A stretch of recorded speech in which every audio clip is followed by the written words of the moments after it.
हाम्रो चाहिँ कहिले पालो यसरी आउँछ राधा? हेलो गाइज, हामी चाहिँ हेटौडा स्मारक घुम्नको लागि लुगा प्याक गरिरहेको छौँ। यता राधाले लुगा प्याक गरिरहेछ। टिकटकमा एकदमै भाइरल भएको रहेछ, त्यही भएर हामी चाहिँ जानु लागेको। तपाईहरू हाम्रो फुल भ्लग हेर्नुहोस्। तपाईहरू कामले अथवा केही कारणले त्यहाँ जानु नपाए पनि तपाईहरूलाई खुद आफै गएको जस्तो फिल हुन्छ, होइन राधा? प्याक गरिसक्यौ? के चाहिँ छ र? हेलो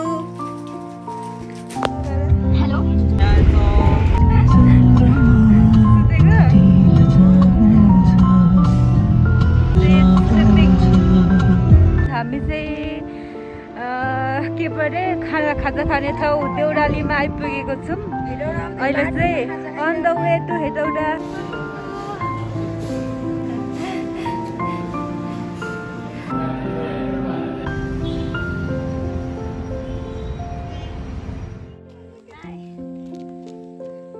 हामी चाहिँ वासुदेवदेखि स्मारक जाँदैछौँ। कति टाइम लाग्छ? यहाँबाट चोक जानुपर्छ, अनि चोक पुगेर गाडी चढ्नुपर्छ। ए, गाडी चढी जाने हो? हेर म यतातिर रियल लजिङमा हामी चाहिँ हिँड्दै हिँड्दै बस्तीपुर गाउँ आइपुगिरहेछौँ। बस्तीपुरको बाजे।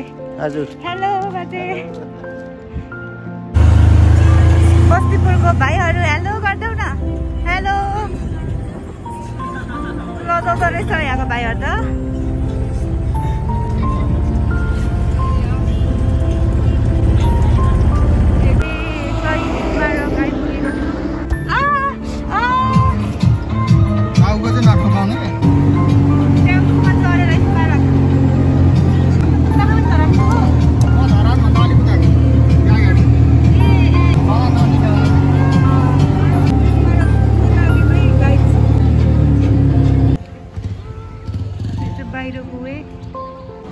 हेरौँ त भित्र कस्तो रहेछ। यहाँ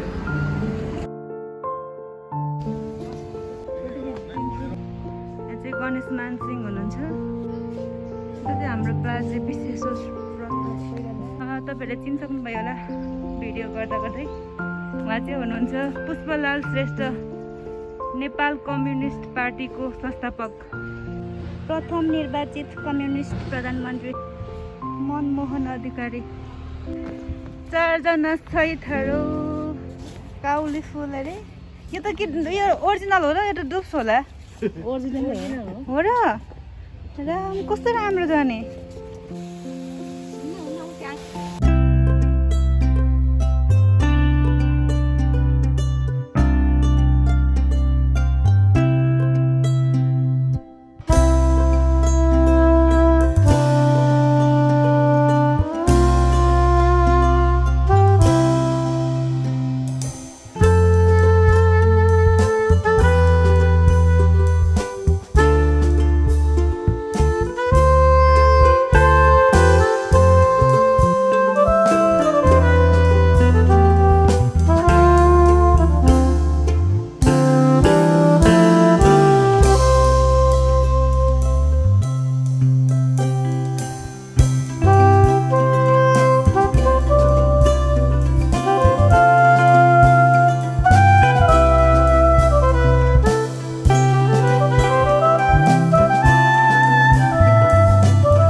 खोलेको थियो ट्री हाउसबाट चाहिँ यस्तो देख्दो रहेछ ए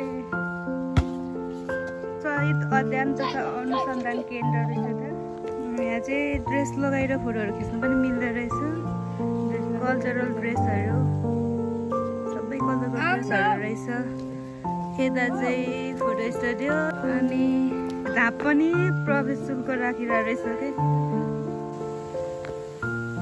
के आफ्नो टाउको लगाएर फोटो खिच्नु पर्ने रहेछ यता गौतम बुद्धको मूर्ति या घर पनि सानो घर पनि रहेछ फोटो खिच्नुको लागि वाउ सो नाइस सानो प्लेस तर कति धेरै राम्रो रहेछ यता चाहिँ कल्चरल ड्रेस लगाएर टिकटक बनाउँदै हुनुहुन्छ रहेछ सिस्टरहरूले हेटौडाको फोटोग्राफरहरू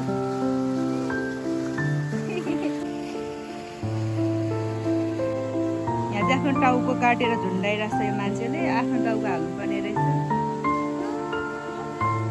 ओ म त मेस्सीको फ्यान हो मेस्सी पनि रहेछ गाइस हामीले चाहिँ चौधरी ड्रेस